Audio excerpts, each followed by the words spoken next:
The Earth is believed to have formed 4.6 billion years ago.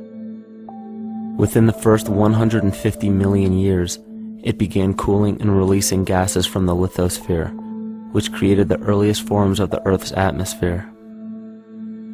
Prior to the creation of this atmosphere, the sun's ultraviolet radiation made for uninhabitable conditions. But as the Earth cooled further, water condensed in the atmosphere and oxygen accumulated, making way for organic compounds. This spawned single-celled organisms and then plant life. And down through time, the evolutionary chain continued. And then we arrive at a species that does not seem to fit as well as the rest. Homo sapiens' gestation period of 9 months mimics the 3.8 billion year evolution of all life on Earth. The human embryo repeats the evolution of all species. When the sperm and egg unite, this new creation is a single-celled organism. Within hours, this single cell divides and multiplies more rapidly than any other species. 4 weeks later, the embryo begins to develop gills mimicking aquatic life. A few weeks later, it develops lungs and a tail with reptilian appearance. From there, a mammal is recognizable, and then onto a primate form. It then sheds its laguna, which is the embryonic fur, and at last shows the characteristics of a human child. The human body is a community of approximately 50 trillion cells. Everything the body does, the cell does as well. Cells have respiratory and excretory systems. They feed, feel, think, and communicate with other cells. Trillions of cells make up a single organism called the human body, and billions of human bodies help make up the organism we call Earth. The Earth has more similarities with the human anatomy than you may think. Earth has its own electromagnetic generation, just like the human body. Research has found that a direct current of electricity flows through perineural cells found around every nerve in the body. These pathways are called energy meridians and have been used in the practice of acupuncture for at least 2,000 years. Dating even farther back is the notion of dragon paths or ley lines, in which many megalithic structures and stone monuments were erected, marking the energy meridians of the Earth. These energy meridians are generated by the resonant frequencies of the Earth, called the Schumann waves. Each planetary body has its own resonant frequencies, and is determined by the circumference and diameter, as well as the speed of orbit and rotation. The Earth's resonant frequency starts at 7.83 Hz and ends with the 7th harmonic at 43.2 Hz, correlating with the 7 chakras. Ultimately, the greatest discovery of our Earth is its consciousness. A visible attribute of consciousness is an energetic field that governs the shaping of organisms. Morphogenesis is a scientific term to explain this very shaping of tissues, organs, and entire organisms. Consciousness is the creative force of the entire universe. It has been given many names such as God, Yahweh, Krishna, nature, the field, and divinity. The entire universe is in fact a single living, conscious organism with complete awareness of itself. The reason why it may seem difficult to comprehend this is because our understanding is typically limited by our language. When we hear the term conscious organism, we tend to anthropomorphize its definition. By giving it human qualities, we mistakenly look past what an organism truly is in the first place. The definition of an organism is any living thing capable of response to stimuli, reproduction, growth and development, and maintenance of homeostasis as a stable whole. Our universe does all of these things. The consciousness of our universe is responsible for the form and purpose that all matter assumes. The Earth's resonant frequencies are a result of its form. These frequencies are responsible for biological rhythms, such as menstrual and circadian cycles, as well as behavioral and emotional patterns. The frequencies are then picked up by the flora and fauna, which are biological instruments that respond to the wave patterns. The wave patterns resonate in the cranial structure of our head and converge in the center of our brain, which is where we find the pineal gland. The pineal gland is believed in many cultures to be the spiritual third eye responsible for intuition. Descartes called it the seat of the soul where mind and body meet. Each individual cell in our body receives an electromagnetic impulse from our central nervous system. They receive the very same impulse that was disseminated to every biological instrument from the earth. An explanation of our conscious universe has been attempted by religion, science, and philosophy. The neglect of biological nature from any organism causes illness. A divorce from nature, exile from Eden, confounding of tongues, they are all symptoms not of a biblical God or deity, but the true self. The greatest and only threat to ourselves is a loss of self, the death of our divinity. As we barrel through history with oceans of information, yet barely a drop of wisdom, we have to understand how we lost ourself.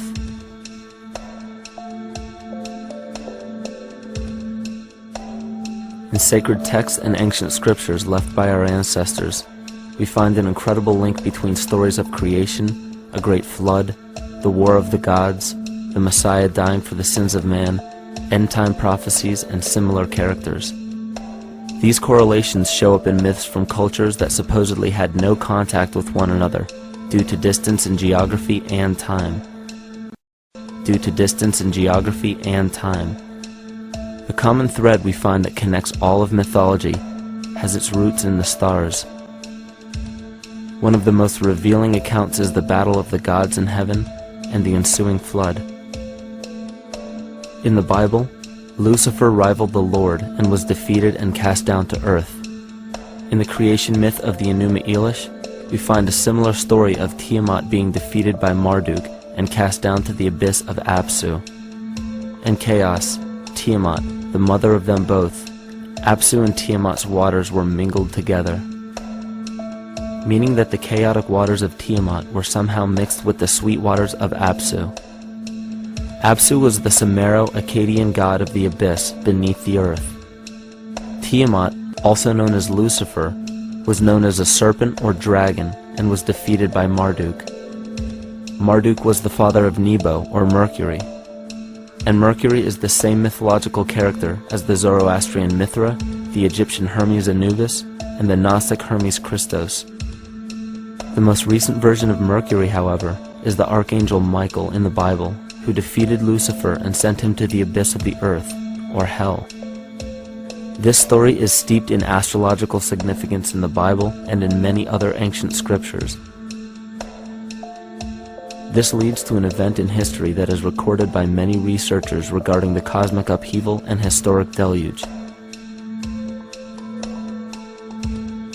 William Commonus Beaumont states, "The flood immortalizes the collision of a fallen planet, later termed Satan, actually a cometary body with our Earth." Consider what this reveals. He postulates that a planet, later termed Satan, fell to the earth, creating the flood we see recorded in the Bible and other myths.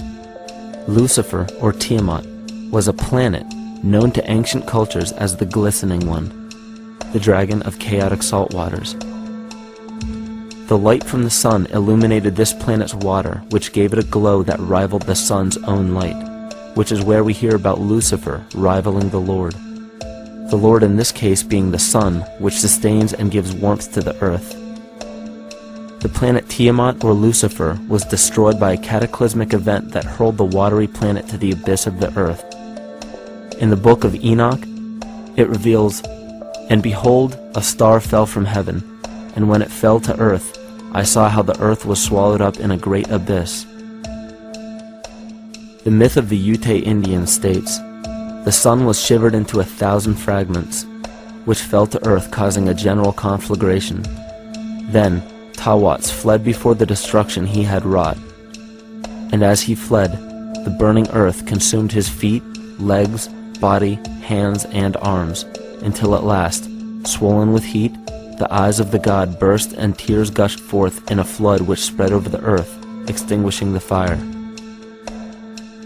This myth resembles the translation of the Enuma Elish by Stephanie Daly in her book Myth from Mesopotamia. which explains that Tiamat's eyes became the source of the Tigris and Euphrates rivers. As written in the book of Revelations, "And there was a war in heaven. Michael and his angels fought against the dragon, and the dragon and his angels fought back. The great dragon was hurled down, that ancient serpent called the devil, or Satan, who leads the whole world astray. He was hurled to the earth."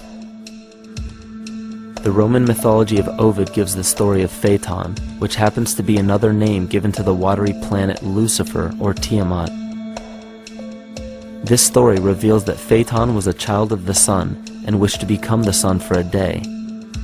Phaeton attempted this feat, and eventually Jove, who is also known as Marduk, destroyed Phaeton, sending him crashing to the earth in flames and put out by a tremendous flood of water from a river unseen before. The common theme we notice here is that of a saltwater planet. The great dragon, Lucifer, Tiamat, or Phaeton, was defeated and fell to the earth, and now dwells in the abyss known as Hell, giving us the outline of the story of Lucifer rising up against the Lord and being defeated and banished to rule the underworld. As we know, however, an outline is but a shell of a story. The inner meaning, the spirit of the myth, comes with a deeper understanding of the essence of each planet, not just the physical planet, but the conscious core, because we know now that the proportions and velocity of a planet gives them their own characteristic frequencies, which govern biological and behavioral patterns. These planets reflect the archetypal psychology of man. In ancient times, probably the most important field of research was the study of the heavens. Galactic bodies and their movement through the sky were known to be symbolic of the inner faculties within human consciousness. Within all organisms, outdated science has only explained the physical world measured by our five senses. Only in esoteric religions, mysticism, and quantum fields of science are we to find any attempt at explaining where thoughts and emotions fit into the sense-perceptible world. We also understand now that humanity is a community of cells within the organism of the Earth. The Earth, therefore, is a higher organism that shapes our form and function. This higher organism and all other planetary bodies are governed by consciousness, just as we individual humans are. Therefore, the Newtonian belief that galactic bodies are nothing more than lifeless forms floating in space is tantamount to claiming that we humans are nothing more than a composite of elements in motion. We know that this is untrue because we feel, we think, and furthermore we see the result of our consciousness creating what we call life. Plato wrote, "This world is indeed a living being, endowed with a soul and intelligence, a single visible living entity containing all other living entities, which by their nature are all related." Furthermore, the cosmos is a single living creature which contains all living creatures within it. And in an article out of the Sufi journal, the author writes, "The world is a living spiritual being." This was understood by the ancient philosophers and the alchemists, who referred to the spiritual essence of the world as the anima mundi, the soul of the world. In scriptures, we hear of the claim that angels guide the inner soulful actions of people, or that the gods wield influence over man. Most ancient spiritual and scientific teachings held the belief that the hierarchies of the gods, angels, archangels, archai, all the way down to the cherubim and the seraphim, are the hierarchies within the human psyche. In this way, we must understand that when the whole of ancient myths and sacred scriptures speak of spiritual influence from a higher being, they were speaking of archetypal forces that are inherent within us, not an influence from an external source. This is where we begin to see the relevance of astrology as an ancient form of science that resurfaced in the 19th and 20th centuries under the name of psychology. Friedrich Nietzsche even stated, "As long as you still experience the stars as something above you, you still lack a viewpoint of knowledge." This is astropsychology and maps the inner faculties of the psyche. In pre-Christian times, there were schools known today as the mystery schools or the mystery religions. The messages encoded in the scriptures and ancient archaeology came from adepts of spiritual science. The intent was to teach the initiates the deeper meaning of these myths. What became later termed as Lucifer, Satan, or the devil was representative of the ego, which rivals the Lord, the representative of the self.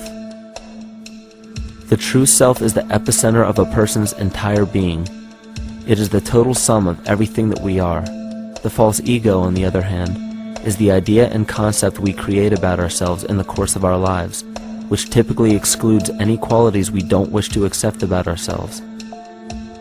However, humanity has been endowed with the freedom to choose either to obey the true self or to give in to the temptation of the vanity and materialism of the false ego. This is the most notable trait that separates man from animal: our freedom of choice, the choice to follow our concepts and ideals or our natural impulses, the choice to sustain nature or to destroy it. This freedom of choice weighs on the fate of the entire organism that we call humanity. Cancer begins with a group of cells within a community that fail to communicate with the conscious signal of the organism. Those cells begin to grow out of control and spread to other areas of the organism. This very disease is evident in our world today. The cancer upon our earth is the domination of our false ego and our divorce from nature. Collectively, among every human, the cancer upon our earth is the domination of our false ego and our divorce from nature. Collectively, among every human, vanity leads to segregation and competition. Competition leads to fear and greed. Greed leads to deceit and immorality. And immorality is the breeding ground for illness, waging war on our earth. Every act of hatred and destructiveness in our world begins with self-hate and self-destructiveness. And that all begins with a breakdown in communication.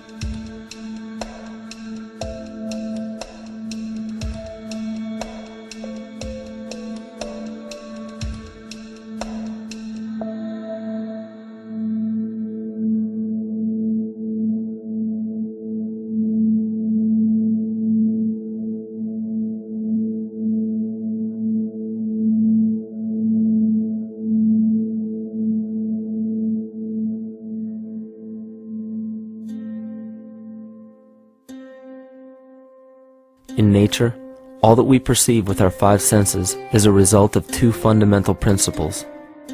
Everything in existence is made of a relationship between vibration and matter. Vibration is a masculine creative force countered by matter, which is a feminine receptive force. Thus begins the principle of duality. We see this duality in ancient myths and philosophies, yet only those philosophies and scriptures that were perverted and raped of the original meaning gave the impression that one polarity was good while the other was evil. The original sages, adepts, and shamans taught that both are necessary, and one would not exist without the other. These two important principles come together to form all things in the universe. This is Kymatica. Even language, logos, the communication of any and all things in nature, depends upon this principle. Pete Peterson, in his works Cymatics, The Science of the Future, stated that nature shows examples of Kymatica in everything. This phenomena is found to be one of the prime forces that moves biological evolution along its path. Dan Winter reproduced an experiment to prove that the ancient languages of Hebrew and Sanskrit, when spoken, create a vibratory frequency that moved matter into sacred geometrical patterns. Upon further investigation, Hebrew, Sanskrit, Aramaic, Arabic, and other elder dialects have older roots in a parent language of Gaelic and quite possibly an even earlier origin. In Swami Murugesu's The Science of Mantra, he claimed that when a person chanted specific words in Sanskrit while filming a burning candle, the intensity as well as the color of the flame would change due to the frequency that the word would emit. This same science has been shown to lower and raise blood pressure. And in his own words, certain sounds can affect their circulation and nervous system. Whatever change such vibrations cause extends to the mind of a person and also to the surrounding atmosphere, causing warmth or coolness. All this can be known by study and shown by practice. This rediscovered knowledge of the science of sound shows that sound is something more than mere vibratory signals. Not only does sound interact with life, but it sustains and develops it. It acts as a conduit of conscious intent between people, societies, and entire civilizations. Yet the psychic illness we endure due to the domination of our false ego is reflected in the collective. Our psychological schism has shut us off from communicating correctly with our inner self, which is exactly how cancer cells within the body operate. In the collective, we have created a language barrier between humanity and the rest of nature, acting as a global cancer. Recorded in history, the efficacy of the ancient languages has been severely uprooted. The alphanumeric translation from Hebrew to English shows a complete reversal of the two languages, giving the cymatic effect unnatural results. Dr. Leonard Horowitz stated in his work on DNA, 1/3 of the sensory motor cortex of the brain is devoted to the tongue, oral cavity, the lips, and speech. In other words, oral frequency emissions spoken or sung exert powerful control over life, vibrating genes that influence total well-being and even evolution of the species. A degradation of language in this case is shown to affect biology. If something as basic and important as language can be degraded and devalued to such a degree, yet never questioned, what else might we be missing? Think of an aspect of your life that dictates the limits of your freedom. Government and law enforcement, insurance and pharmaceutical companies, taxes, building permits, driver's licenses, and more. There are hundreds if not thousands of stipulations, regulations, and boundaries on our freedom. And out of the ones that were just mentioned, how many have you researched to find out whether they apply to you or not? Let's look at the forms of law that we currently acquiesce to.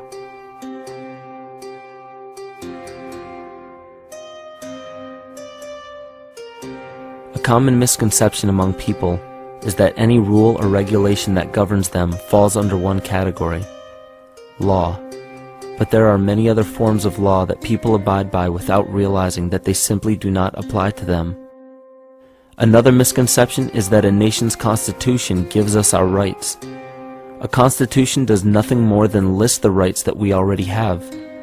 We are born with inalienable rights, endowed to us by our Creator. They are not given to us, and they cannot be given away. The most a person can do with a right is choose whether to exercise it or not. Maritime admiralty law is what's known as the law of the water. It is superseded by civil law and only applies to those who willingly contract themselves into it. The definition of admiralty law is a body of private international law governing the relationships between private entities which operate vessels on the oceans. Let's look at how and why a form of law that is fashioned to govern corporations, businesses, and vessels has imposed its rule over natural human beings. This is all done through a form of word magic. A simple perversion of language has made it possible to convince people around the world that these alternative laws apply to them. One of the predominant beliefs in modern culture is that licenses, permits, registrations, and other forms of documentation are required to operate motor vehicles, use public roads, build structures and establishments, engage in free enterprise, and much more. Sadly, these beliefs are based on little to no investigation whatsoever, and are false. This belief structure is perpetuated by maritime admiralty law. This form of law was originally created to govern ships docking in foreign nations for the import or export of products and resources. It deals with banking and merchant affairs, not civil affairs. When a product is taken off of a ship and brought into a foreign land, that nation takes custody of the resource and accounts for it with a certificate. That certificate marks the birth date of that product in the custody of the respective nation. Think of why it is supposedly required to have a certificate of live birth in the first place. The Barron's Dictionary of Banking Terms defines a certificate as a paper establishing an ownership claim. So right there, we notice that everyone with a birth certificate is defined as being owned. People are used as collateral with other nations because the U.S. is bankrupt.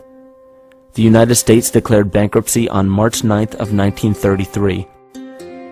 At this point, the U.S. began taking out loans from a private, non-government affiliated corporation called the Federal Reserve. With no money to pay back the loans, the United States began using the citizens as collateral. All birth and marriage certificates are literally warehouse receipts. Just look at the similarities of warehouse receipts and birth certificates. Both document the date of issue, a serial number, registration number or receipt number, a description of the product, and an authorized informant to notify the appropriate government agency.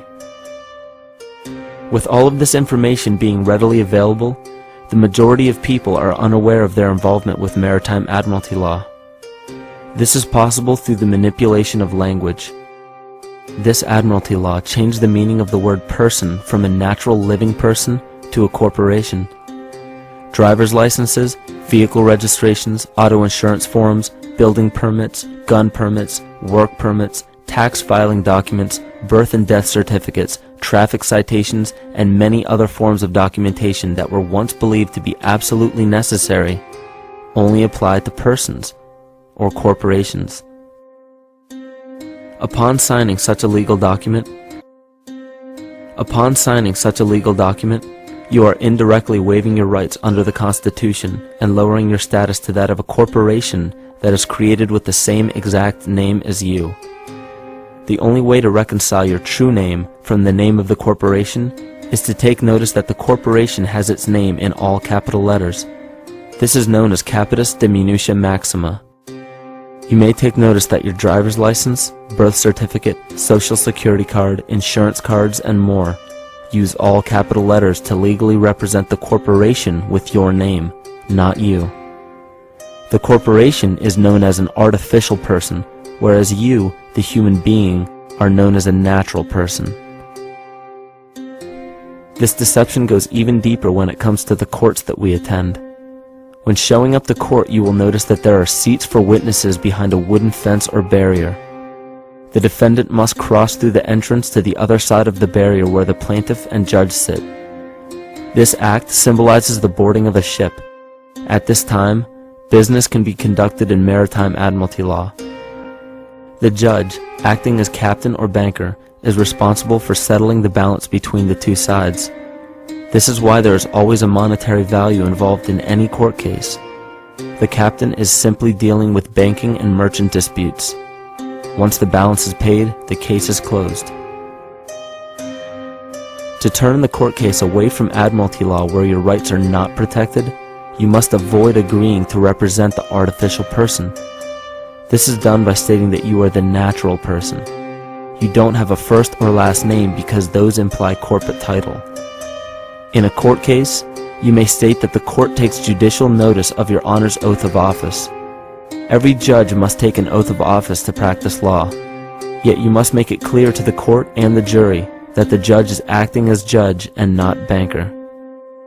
Remember that you are a natural human being of the earth. You are not governed by anything but your own consciousness.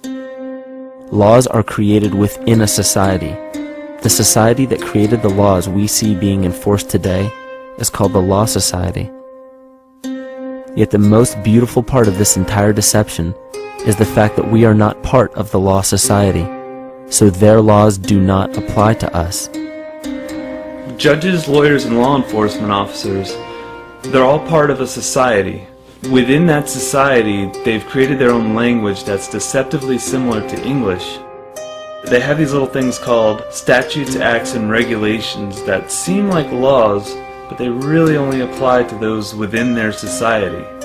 So that basically means all the traffic violations, minimum age requirements, and everything except for damage to another person or their property doesn't really apply to the natural person. Laws only apply to those within the Law Society. The game being played is an illusion. You can simply choose to open your eyes and reclaim the freedom that you were born with, bound by nothing but the limits of your imagination. These are just a few examples of assuring that your rights are being protected. By far, The most important line of defense against this deception is to be aware of the perversion of language, and be absolutely aware of how you form your beliefs and concepts.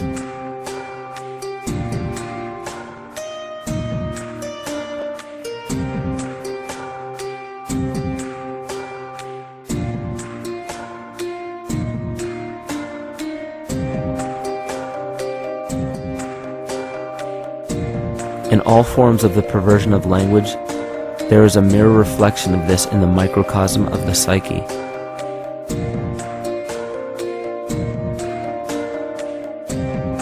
And the problem I see with humanity today is we don't truly know ourselves anymore. We have the 9-to-5 job, we have the house, the children, the bills, the television, the hobbies, and the errands that we run every single day, and we eventually begin to believe that this is who we are.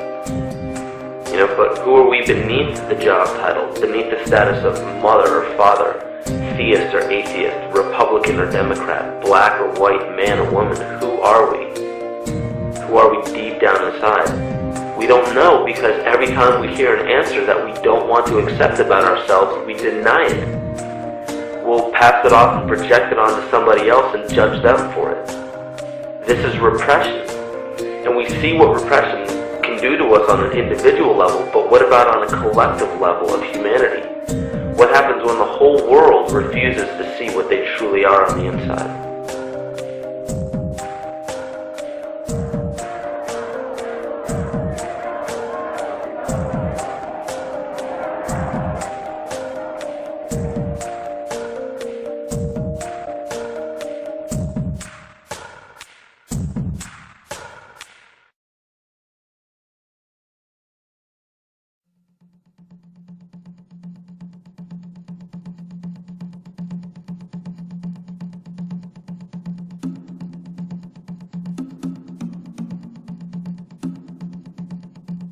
Carl Jung discovered that there is a collective unconscious connected to all humans, meaning that the whole of humanity shares a single mind with one another.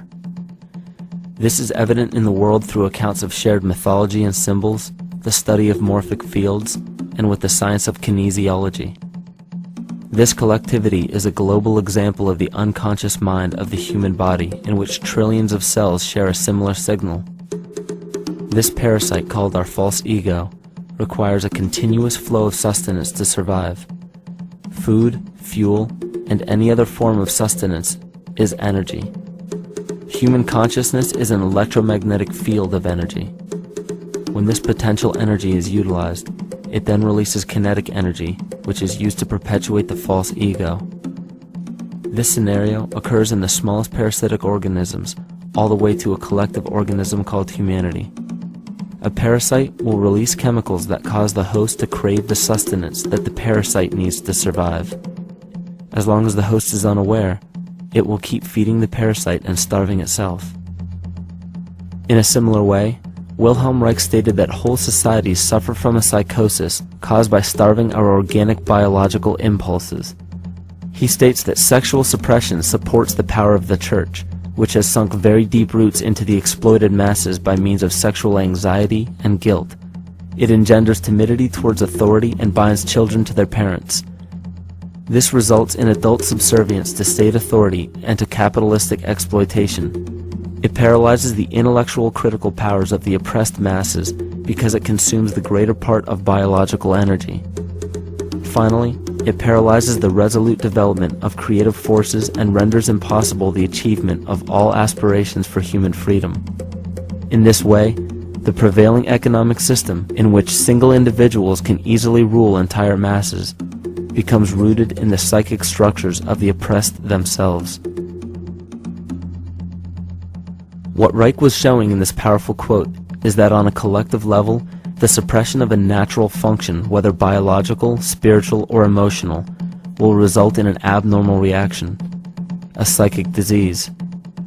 This illness or disease is reflected into the masses through a collective unconscious and acts as an epidemic.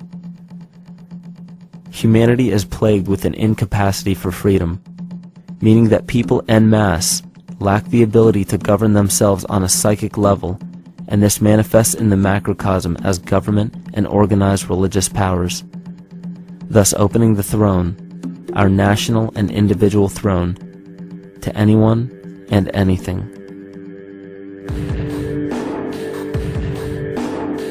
Enter the infamous rulers of the earth, the patriarchs of civilization, political, social, economic, and spiritual dictatorship, psychic tyranny.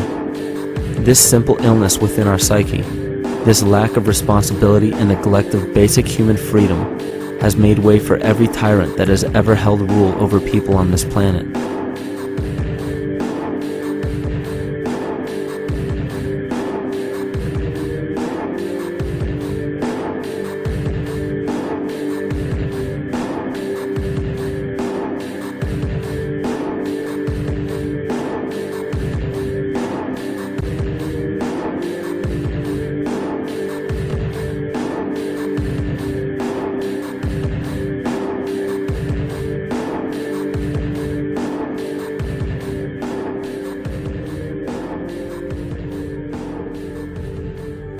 But these oppressive tyrants that are demonized by the masses are no different than us. In fact, they are one with us. In the book The Prophet by Khalil Gibran, he poetically states, "I say, as the holy and the righteous cannot rise beyond the highest which is in each of you, so the wicked and the weak cannot fall lower than the lowest which is in you also." Every one of us has the capability to commit the most horrifying sin or show the most beautiful compassion to our fellow man. This is the very definition of an illness within the psyche and soul of man.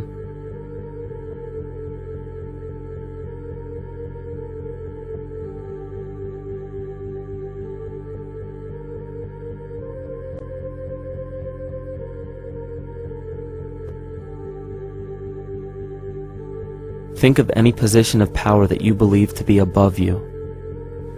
Royal families, government leaders, the United Nations, financial organizations, corporate monopolies, and media juggernauts. These are all facets of our false ego.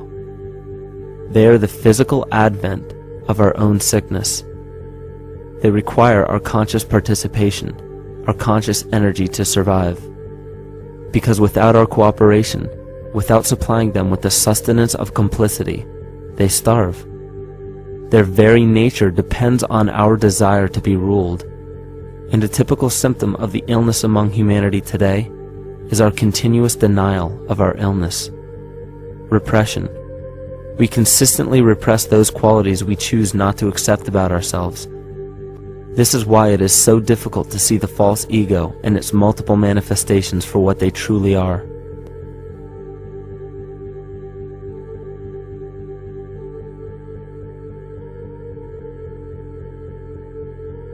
This is the very nature of the false ego. It acts as a red herring to distract us from the freedom we truly have. For this psychic parasite to survive, it must supply us with a chemical that will cause us to remain dependent upon it.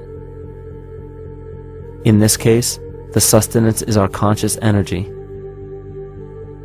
And in order for us to feed it to the parasite, the chemical of fear causes humanity to crave protection and defense.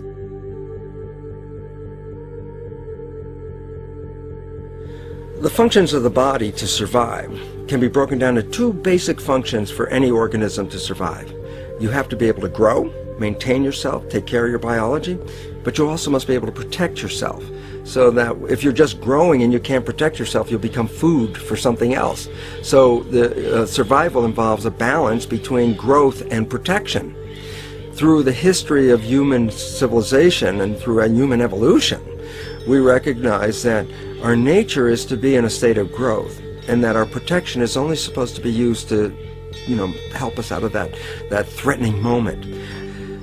You can't be in growth and in protection at the same time. So the significance is, when we see a need of protection, the stress hormones in the body shut off the blood vessels in our viscera or gut, which is the part of the body for growth. Well, the issue is, if you took the blood from the viscera and moved it out to the arms, then you left no blood in the viscera. That means no growth. But you're ready to fight. And when your fighting is finished, then the blood returns back to the viscera and you grow again. But in the world that we live in today, It's 24/7 fear.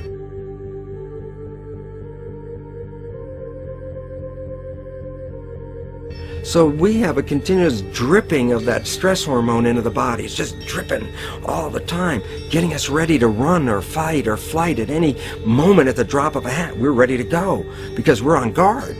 Well, the problem is, what does that mean about your allocation of energy? And it says, we're spending most of our energy in protection.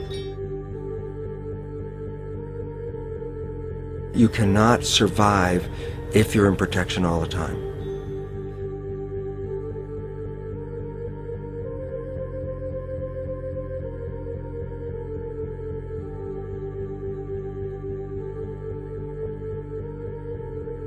And if the parasite can control the nature of the fear, it can then create a fear among us that only it can defend us against.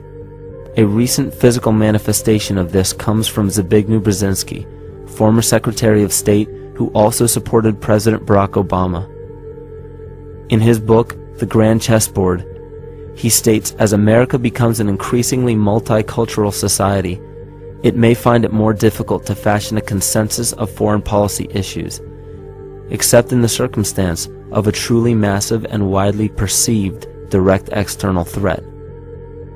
Even the Reichsfuhrer of the Nazi Party, Hermann Göring, sums up this game of supply and demand perfectly when he stated, "The people can always be brought to the bidding of the leaders." That is easy. All you have to do is tell them they are being attacked and denounce the peacemakers for lack of patriotism and exposing the country to danger. It works the same in any country. It also works the same in every individual psyche. Just remember that the false ego has only one desire: to become greater and more powerful than the true self. This illness causes us to believe that we are separate from nature. This is why we see such a rise in the dependency of technology. This is why we see such little stewardship for the earth and the environment. And this is why we see bigotry, racism, sexism, and every other form of discrimination possible that leads to crime, violence, wars, and eventually, the global destruction of the organism. This endless state of fear, confusion, and segregation our world seems to live in is a symptom of the false ego creating a false threat.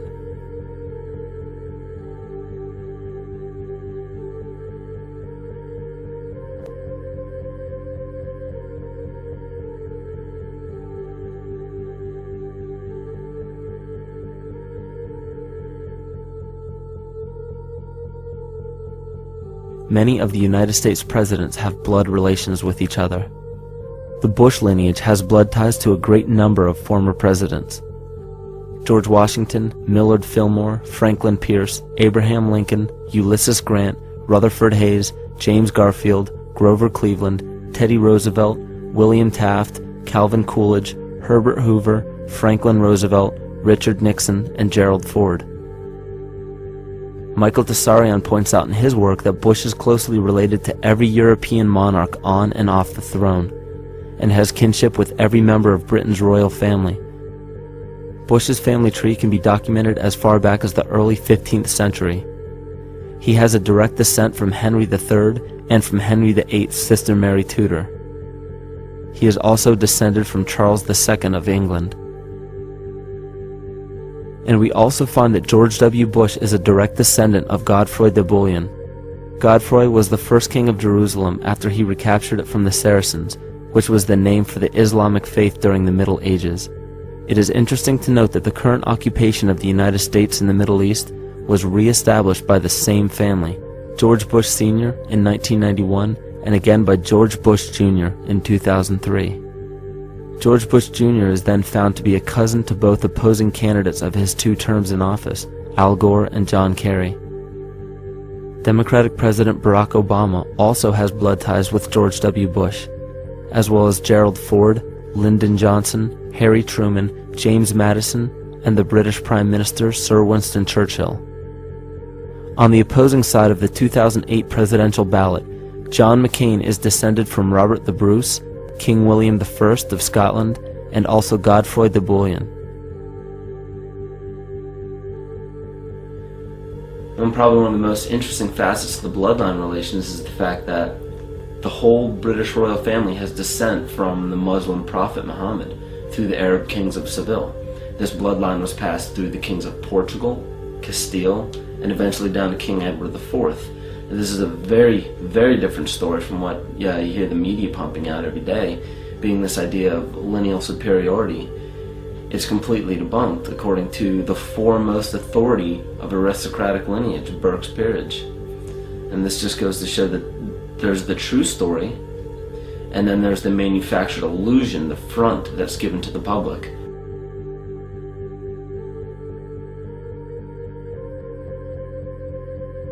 These blood ties go on and are documented thoroughly through literature such as Burke's Peerage and other comparable books.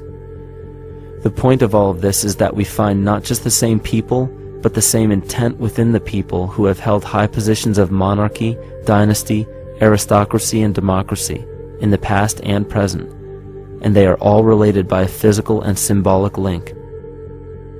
This bloodline carries the symbol of our illness.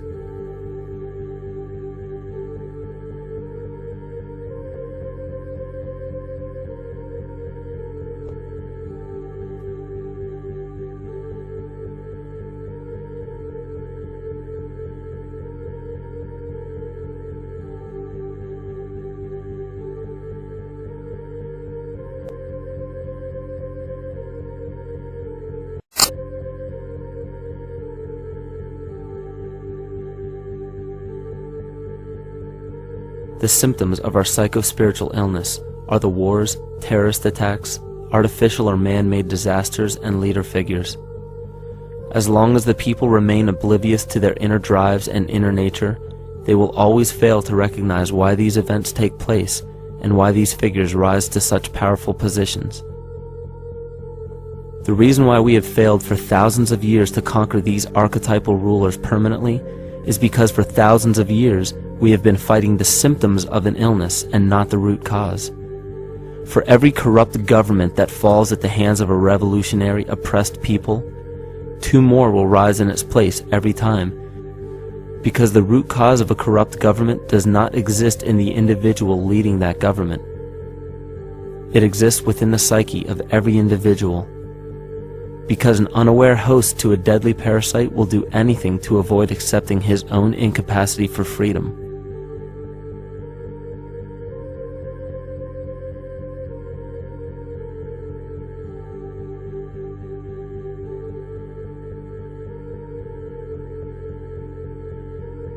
We are so bereft of sanity in this world that those few who simply stop projecting onto others and begin facing their own demons are seen as neurotic. An article written in the 1950s states that studies showed that individuals who had been isolated from their familiar social and cultural environment became neurotic. This shows that when those individuals had no object to identify their darker emotions with, they began to see these things in themselves, that which they refused to recognize before, and were unaware of why they appeared and how to cope. Facing our true inner self is virtually unknown in our world today. This is why no matter how many civilizations rise and fall, it is our collective consciousness that creates our governing apparatus, not individual people.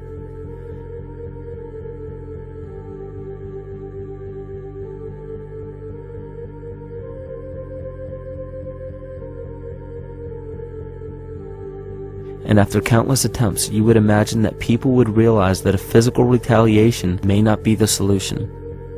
Yet here we are, thousands of years later, with technology that can clone DNA, vehicles that can break the sound barrier and probe the depths of space, and science that can overcome almost any sickness.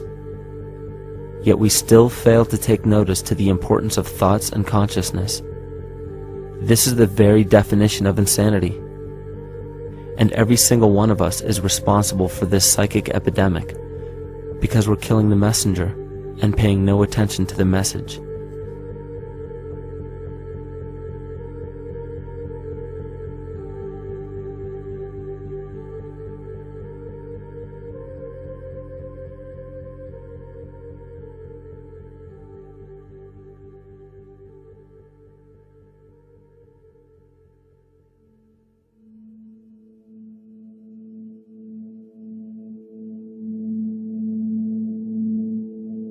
During the 1990s, 3 Nobel laureates in medicine advanced research that revealed the primary function of DNA lies not in protein synthesis as widely believed for the past century, but in electromagnetic energy reception and transmission. Less than 3% of DNA's function involves protein manufacture.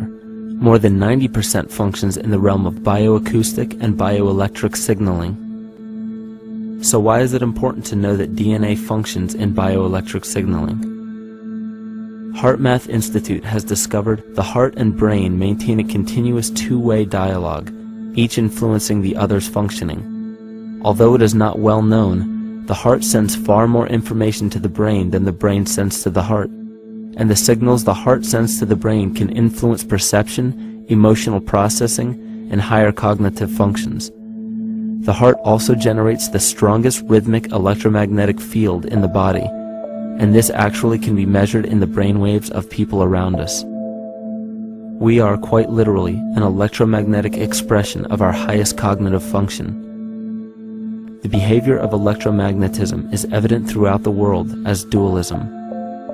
All matter contains a negative and positive charge, which means organisms are built upon this foundation. The natural homeostasis of any organism is a balance of both polarities. Furthermore, research on emotional energetics shows that the heart's field is a carrier of emotional information and a mediator of bioelectromagnetic communication within and outside the body. Research shows our heart's field changes distinctly as we experience different emotions. It is registered in people's brains around us and apparently is capable of affecting cells, water, and DNA studied in vitro. Fear. The chemical supplied by a collective parasite creates a distinct bioelectric signal given off by the host. This signal is disseminated to the organisms within our community and will grow outward through the entire organism unless it is counterbalanced by an opposing force. Dr. Fritz Alan Popp discovered that the cells in our body communicate through biophotons, which are tiny particles of light that are single units of an electromagnetic field. This communication system within our body also exists between people in what's known as morphic resonance. This was known by the shamans, sages, and adepts of antiquity. These teachings were commonplace in prehistoric cultures. It wasn't by sheer chance that artistic expression and rituals were the cornerstone of every ancient civilization. Art was used as a personal method to exercise the shadow content of the psyche and introduce it to the conscious mind. This was very literally viewed as psychic therapy. Ritual was based around astrological dates. As we've learned, the study of the stars and planets reflect our own astropsychology. The shamans would perform rituals on astrological dates that would correlate with a circadian rhythm or a psychological cycle. These rituals kept the human participants aware of their inner self and prevented the repression of psychological content. As long as people were facing their inner demons and accepting them as their own, they were not collectively projecting them into the physical world. If you bring forth what is within you, what you bring forth will save you. If you do not bring forth what is within you, what you do not bring forth will destroy you. The progeny of our psychological disease began growing rapidly after a series of catastrophes forced the collective into a somatic state of fight or flight. This lowered the immunity of the population by introducing a state of immense stress. Our body becomes more susceptible to illness under stress. In this manner, humanity fell ill when entire bodies of land were swallowed up by the floodwaters. This uprooted many tribes, chiefdoms, and civilizations from their homes, and their ritual practices that were used as a conduit for psychic wellness were put on hold in order to survive the catastrophe and seek new homes. The shamans were spread to many new areas of the world. This information has been suppressed. We are made to believe that advanced civilizations such as ancient Egypt and the Mayans of Mesoamerica came about with no prior rudimentary remnants or evidence of evolving intellectual artifacts to bring them to their peak. We are meant to believe that their incredible knowledge of mathematics, astrology, agriculture, economy, polity, and architecture came out of nowhere.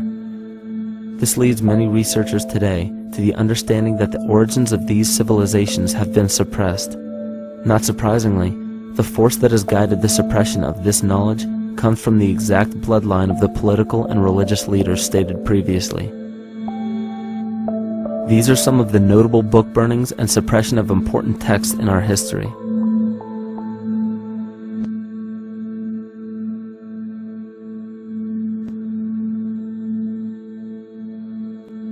Yet after all of this suppression, there are still remnants of the dispersion of elder civilizations in nearly every country. There is tremendous evidence of ancient cultures visiting North America long before the conventional belief of European colonization. Barry Fell states in his book America BC, there are ancient inscriptions now being reported from nearly all parts of the United States, Canada, and Latin America, written in various European and Mediterranean languages in alphabets that date from 2,500 years ago. William Commonus Beaumont wrote, "The Toltec and Maya civilizations never originated on American soil, but appeared there full-blown, with a well-defined art and system of hieroglyphic writing which possesses affinities with Egyptian. It is found that there are thousands of prehistoric sites across New England and several other northern states showing inscriptions, carvings, and mounds created by Druidic mariners as far back as 800 BC. To suppress this information further, it was not only imperative for the bloodline to burn the documented texts containing true historical information, but to wipe out the cultures that derived from these ancient shamans. The most devastating genocide ever endured was and still is the annihilation of shamanic tribes. We've lost our traditional roots and don't know about ritual. The dragon dances and the ghost dances of the Native American Indians, what do you think that was all about? All the shamans of the world, when they do their rituals, they're doing that. Their work, harmonically through dances, is to strengthen the immune system of the earth. But they've been all murdered. So that was why in the 17th century, exactly the same period I'm talking about, there was an all-out agenda that when you come across indigenous people, you annihilate them. Columbus was sent on his expedition along with agents of the crown to disrupt the lives of the natives and seize mineral resources. He visited every island in the Caribbean, depleting the gold and taking as many slaves of the native Taino tribe as possible. 5 million natives were murdered within 3 years, according to Leah Trabeck. Within 15 years, the Arawak tribe of 250,000 was completely wiped out. The population of the United States prior to European contact was greater than 12 million. 4 centuries later, the count was reduced by 95% to 237,000. From 1494 to 1508, over 3 million people had perished from war, slavery, and the mines. Who in future generations will believe this? I myself, writing this as a knowledgeable eyewitness, can hardly believe it. My eyes have seen these acts so foreign to human nature, and now I tremble as I write. Another agent of the false ego bloodline was Hernando Cortez, who decimated the Aztec tribe and plundered their mineral resources. This again was the case through Cortez's second cousin, Francisco Pizarro, who conquered the Incan Empire in Peru. These atrocities are seen throughout Africa, New Zealand, New Guinea, East Timor, and are still seen today in Canada. This was a deliberate attempt to bury any surviving remnants of the ancient world and our true history. It is a naive mistake, however, to categorize and blame everything and everyone involved with politics or religion for this suppression of knowledge. It is only natural for people to crave spiritual understanding when there are so many manufactured missing links and perversions in the spiritual text today. And due to this void of spiritual wisdom, honest and moral people who are simply trying to understand their place in this world become the prime consumer market for those who wish to exploit this vulnerability. To have enough power to run our own lives, basically. If we look at the New Age movement, for instance, which is another kind of trap in all of this, where people might end up actually. They're looking for something so bad that they're taking all these things that are handed to us or to them, but it's not really based on any real understanding. It's still kind of coming from a religious type of perspective. People are genuinely seeking something new. They're genuinely seeking a new type of spirituality, or to better themselves, or to change something. But this is being hijacked, and what they actually do is that they lead you into another type of group mentality, or a new age religion, whatever it is, and people still are not able to kind of really break free from that and follow their own journey or their own path, which I think is very important in all of this.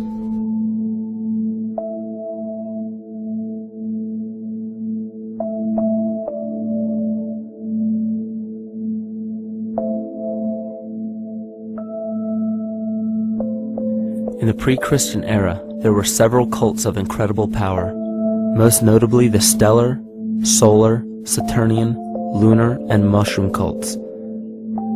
It is simple to see that worshippers of the lunar goddess comprised of the lunar cult. The worship of sun gods were indicative of the solar cults. The Saturnian cult, which consisted of Phoenicians and Canaanites, worshipped El or Eli. The biblical exodus of the Hebrews from Egypt showed that they entered Canaan and merged the lunar cult of Isis, the solar cult of Ra, and the Saturnian cult of El to form Isis, Ra, El. Israel. The old Israelitish cult and mythology, the Yahweh worship, the patriarchal legends, the sojourn in Egypt, and so on, are rooted in the religion of the sacred fungus, developed from the underlying fertility philosophy of the ancient Near East. The Jewish mitre, Muslim turbans, and military berets are derivations of the symbol of the mushroom cult. One of the first and most prominent, however, was the stellar cult, and a number of these ancient cults were created for shamanic purposes and earthly stewardship, yet some were taken over with different intentions. Just as you would imagine in any establishment of power, smaller cults formed within the main cults to worship individual deities. The cult of Mithras and the cult of Dionysus are two examples. You still today can see the Mithraic or Phrygian cap on the symbol of the seated Liberty dollar, the coat of arms of many countries, the reverse side of the flag of Paraguay, the seal of the United States Senate, and even involved in the solar cult holiday that we now call Christmas. In the cult of Dionysus, many festivals were celebrated, such as the Greater Dionysia, celebrated in Athens around the spring equinox. The foremost event in this festival was the Thymelic contest, in which poets, musicians, and entertainers performed in an open-air theater. Musicians did not have to pay taxes, and members of the Artists Guild did not have to participate in military affairs. The cult of Dionysus is still alive to this day as the entertainment industry.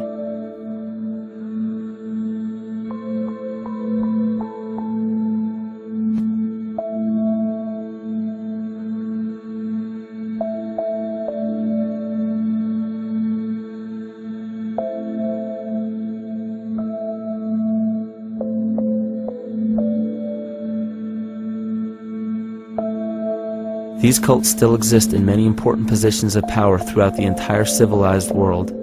Yet the most important function of these groups is to manufacture the consent and complicity of the people. The conscious mind is the creative mind. It's the one that has your personal identity into it. It does the real thinking. And then there's a subconscious mind. Well, there's no entity in it. The subconscious mind is the equivalent of a tape player. It records behaviors, and then at the push of a button plays a behavior. It's automatic. It's a very convenient thing, because then we don't have to relearn all the time. Once you know it, you can make a pattern. The problem is that the basic patterns of belief and behavior that are programmed in the subconscious mind came from our teachers, primarily our parents, our family, and our community. So most people don't even understand how easily we're influenced by our environment. Every person that we encounter, every single situation that we're faced with, every little word that's said on television may not seem too influential to our conscious minds, but your unconscious is designed specifically to let every environmental signal influence you without your awareness. So the question is, are we leading conscious or unconscious lives? And now neuroscience has told us in the unfolding of our lives, only 5% of our life is controlled by our conscious mind, and 95% of the time controlled by the subconscious with programs from other people that were installed in there. And the problem is, it means when those programs are playing, we don't see them. And the skeptics will sit there and say, consciousness, archetypes, astrology? No. We create things with our hands, not our minds. Archetypes aren't physical. They can't influence me. But when you think of the fact that we're only conscious of this small little fraction of our behavior, what we don't realize is that entire countries, entire civilizations that think they're free and independent, but are unconsciously too afraid to be free and independent, they will beg to be governed. And if they can't do it themselves, who do you think will consciously or unconsciously take that responsibility? It usually ends up being that strong, masculine, animus archetypal figure. When we think we're in danger, we're not looking for our mother to nurture us. We want our father to protect us. And right on cue with the age of fear, this age of catastrophe, the age of this parasite, we see masculine domination. And one of the primary conduits for giving our responsibility and our conscious energy away is money. We surely don't want to admit that our dependency on money is flawed, because that would imply that the fault is our own. And God forbid we take responsibility for our lives, so we blame the money. This is the cornerstone of the entire illusion being built around us by the false ego. Money is said to be the root of all evil, yet it cannot be evil because money is only a symbol. Symbols carry only the faith and spirit of the observer. This means that the symbol of paper money, yet it cannot be evil because money is only a symbol. Symbols carry only the faith and spirit of the observer. This means that the symbol of paper money evokes and surfaces the evil intentions and inherent flaw of our false ego. Money only exists because we agree to accept it as valuable. And to further illustrate our incapacity for freedom, we've given the control of our faith-based money to a private corporation instead of the federal government. There is no law stating that we have to use Federal Reserve notes as currency. We choose to because we fear the alternative: independence.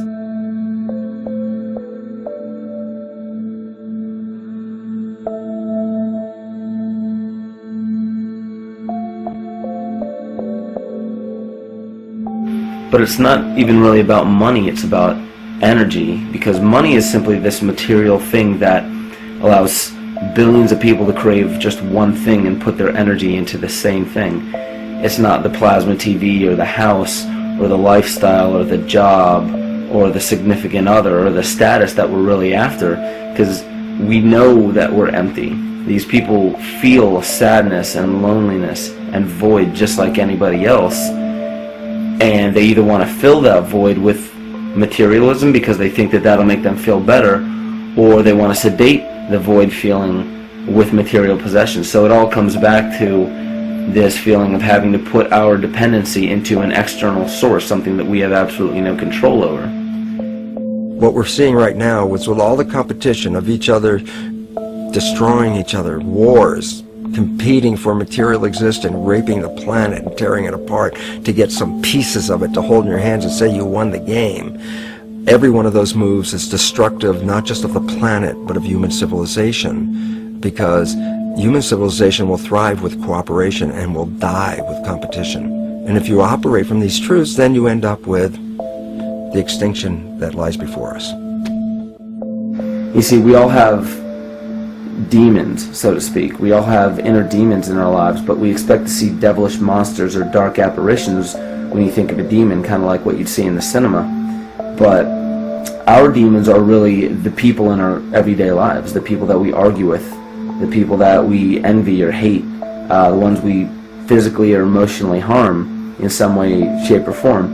And it's not because we envy or hate qualities in these specific people as much as we hate the fact that they remind us of ourselves. They reflect qualities about ourselves that we wish we had more of, or that we wish we didn't have at all. So what do? We alleviate that pain, not by fixing or fighting our own demons, but by harming the people that remind us of our demons, by harming the people that remind us of the things that we don't like about ourselves. And when we become frustrated that we're not in control of our emotions because we don't really know what's affecting our emotions, we take it out on others. We take it out on absolutely anything else that can show us or act as a catalyst for our hatred. And so we do the same thing to animals. Animals are perfect because they can't defend themselves. And it's a perfect catalyst for our inner aggression, our confusion, our hatred. Just take it out on something absolutely helpless. Just imagine how unconscious a person has to be of his or her actions to torture or mutilate or brutalize any living thing.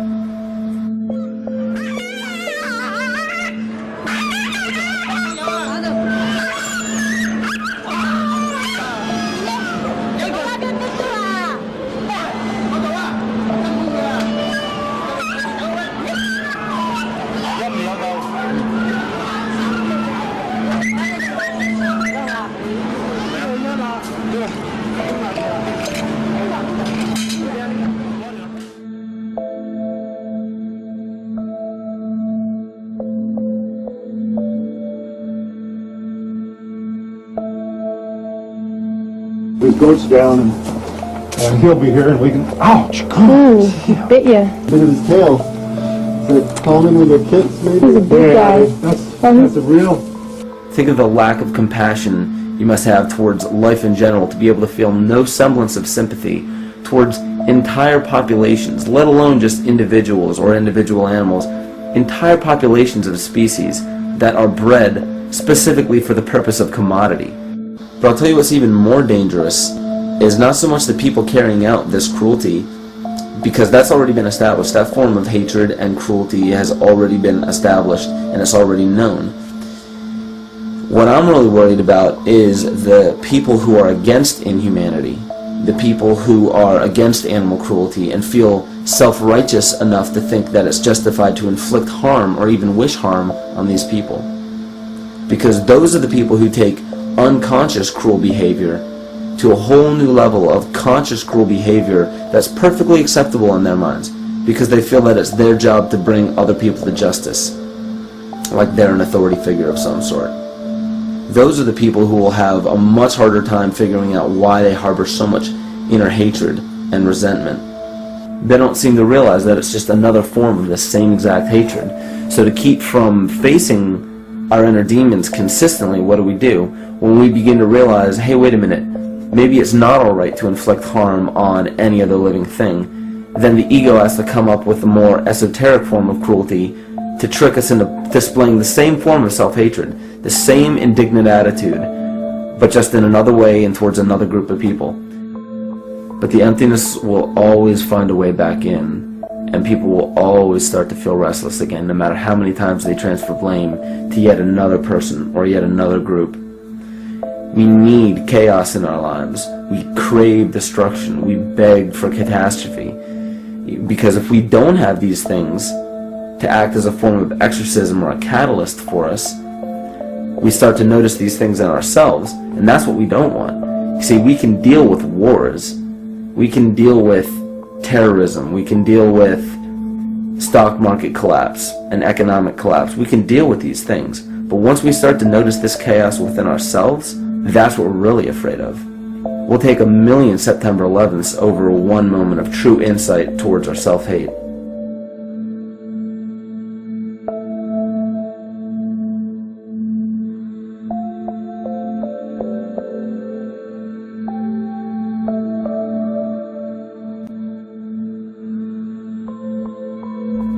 And you know, the most interesting part of all of this is we encounter things every day, every single day, that we either accept with open arms or that we reject violently. The interesting part is not really what we're accepting or rejecting as much as what it is inside us that makes us feel compelled to a certain thing or repelled from a certain thing. There's this fundamental dual behavior of muscular strength or weakness, attraction or repulsion. And what's interesting about this is when you realize that consciousness, awareness, that intangible essence that animates all matter into what we see around us as life, that is where you will find the origin of this dual behavior. It's been explained as the inhalation and exhalation of Brahma, the contraction and the expansion of Ahriman and Lucifer in an anthroposophical setting, the active and the passive qualities in electricity, the masculine and feminine qualities, yin and yang, existence and nothingness, These are all ways to explain the same behavioral process that begins with awareness, it begins with consciousness. And if you get rid of all the images and concepts in our minds of these sayings in your head and just try to feel the difference between the two polarities, you'll begin to notice that all of the different scenarios and possibilities that are playing out in the world all spawn from this common origin. You'll have a million people telling you why the Bible is supposedly the Word of God and that you should follow it word for word. And then you'll have another million claiming that it's a form of mind control and not to believe any of it. Everybody will tell you to beware of this or watch out for that. This is good information, this is bad information. And I just have to wonder, what makes anyone an authority figure enough to say that something is true or false? And why are you denying or accepting anything based on the suggestion of another person? Why aren't you making that decision for yourself? Information is information. There's no such thing as good or bad information. It's all what you do with it. I say let everything be your Bible. Give every piece of information, every person, every event or scenario or situation an honest and open mind. Because then it's your responsibility to respond to it in the way that you choose. Not following the herd, not following convention, it's your responsibility. And that's the point when, no matter how many people tell you you're wrong or right, you're not dependent upon their approval. If we at least question our own actions, question our own thought process, and make a conscious decision to what we feel is right every single day, that's what I believe to be divinity. That's true shamanism. And that, to me, is what it really feels like to be alive.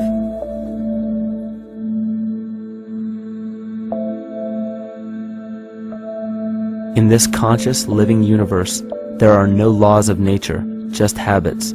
There is nothing external to the universe to enforce a law upon it. The illusion of a fixed law of nature is only the result of there being no need for that habit to be broken. When habits need to be broken to ensure the survival of the organism, we see this event in nature and call it evolution. The collective mind shapes our evolution. And a great example of this is the experiment done by John Cairns in 1988.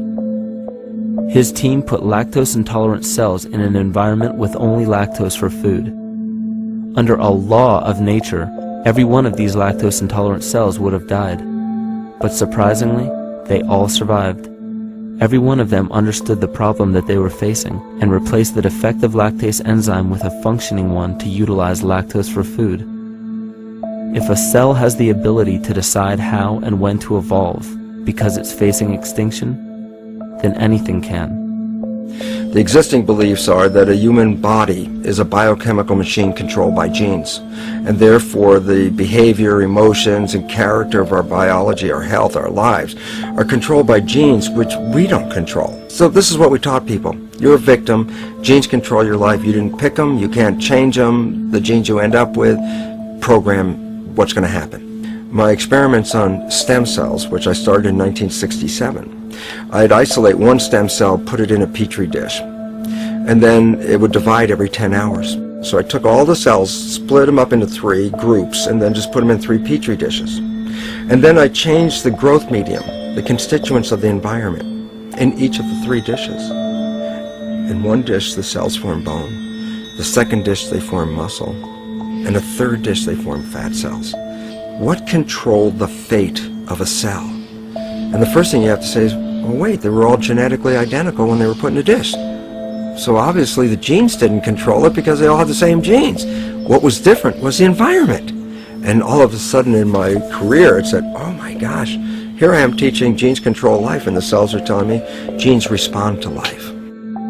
And since you can control the response, you can control your life. It's how you read the environment, how your mind perceives the environment. And if you understand this, then you could lead yourself to the most wonderful expression on this planet, to be fully alive and fully healthy, just how you respond to the world.